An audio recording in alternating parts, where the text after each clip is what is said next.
Transforming injustice into personal growth. Most people see injustice as an insurmountable wall. When something goes wrong, they enter a cycle of lamentation. This shouldn't have happened to me.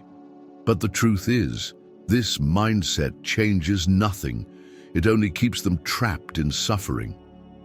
What truly makes a difference is how you respond. What is outside your control cannot be changed, but what you do with it is entirely up to you. The Stoics had a powerful practice called premeditation of evil. They would visualize possible tragedies before they happened, not to despair, but to mentally prepare. Epictetus said, "When you kiss your child goodnight, remind yourself, tomorrow they may be gone." It may seem harsh, but this practice made them more resilient. If loss came, they were already prepared to face it without desperation. The same applies to life's injustices. Instead of denying chaos, anticipate it. Expect things to go out of control. Instead of asking, "Why did this happen to me?" ask, "How can I grow from this?" This also applies to life's injustices.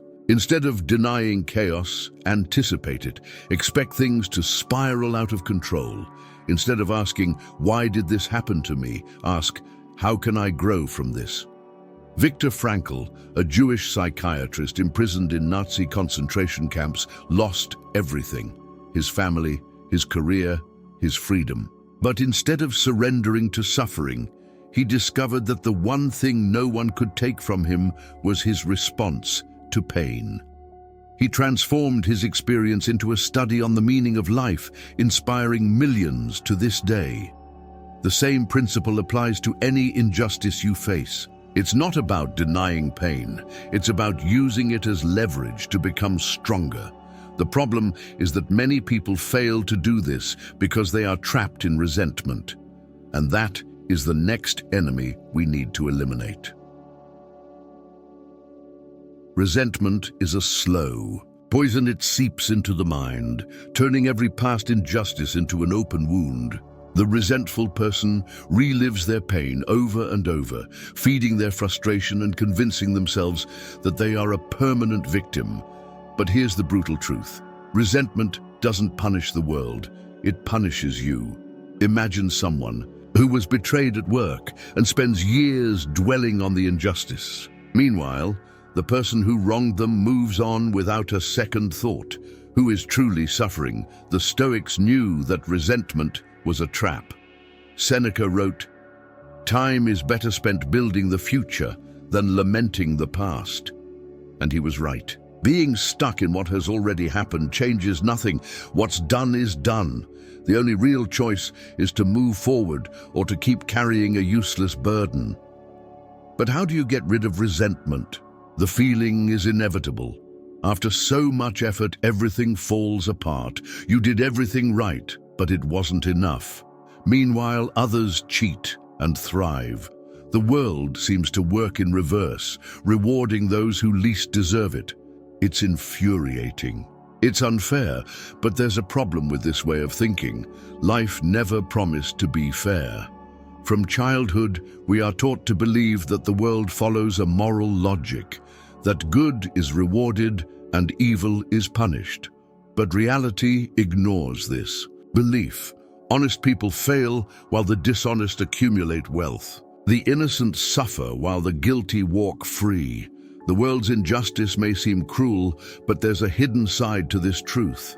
Life does not follow a moral script, which means there are no limits for those who learn to play by the rules of chaos. The Stoics understood this better than anyone.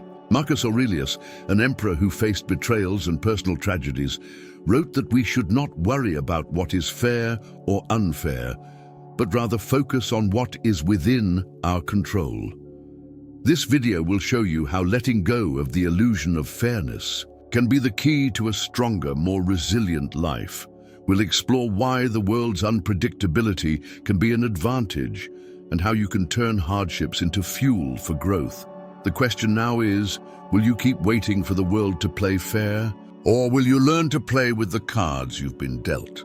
But if life is chaotic, How can we turn this reality into something positive? If life doesn't follow rules of fairness, does that mean we are doomed to chaos? Far from it. What seems like a problem can actually be an advantage. The absence of a universal moral system means that no one is predestined for failure or success. This creates opportunities for those who know how to adapt.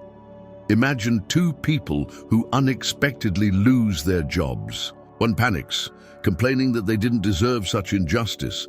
The other accepts reality, reorganizes their life, and finds a new opportunity.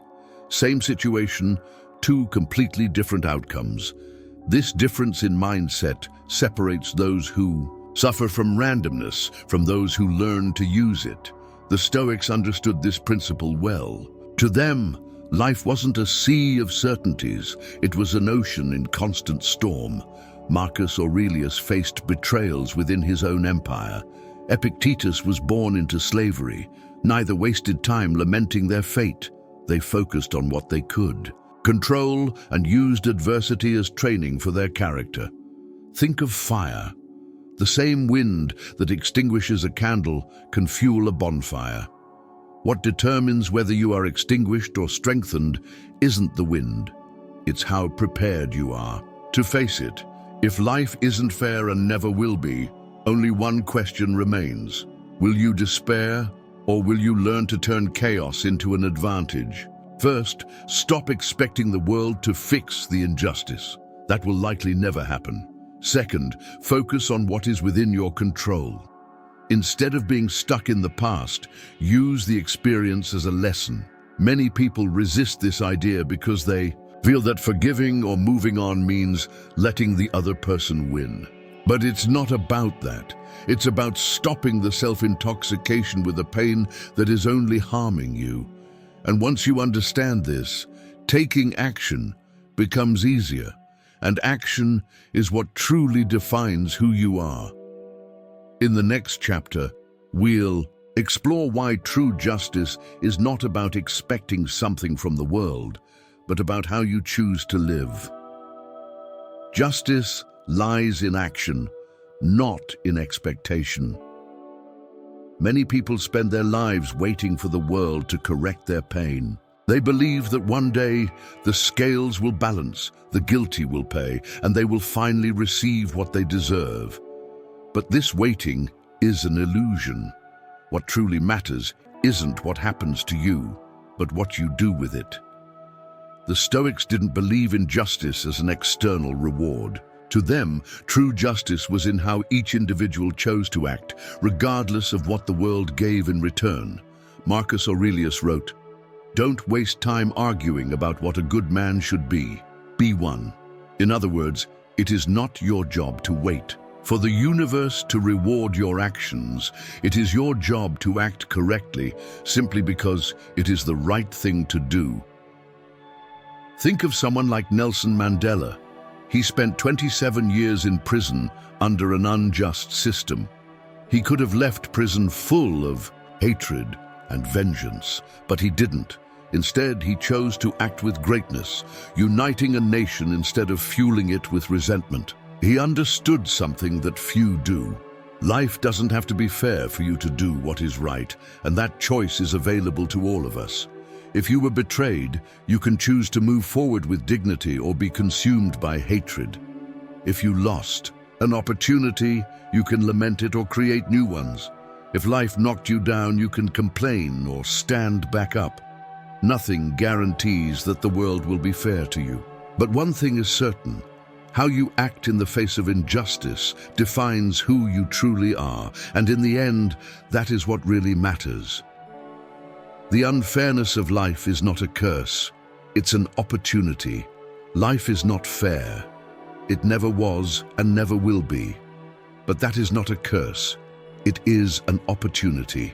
Those who accept this truth stop wasting time complaining and start taking action. They stop waiting for the world to reward them and begin building their own strength. Injustice, when viewed correctly, can be the greatest fuel for growth. The Stoics teach us that what happens is not what matters. What matters is how we choose to respond. The resentful person spends their energy dwelling on the past. The wise person uses that same energy to shape their future. If there's one lesson to take away from this video, it's this. Accepting reality doesn't mean giving up.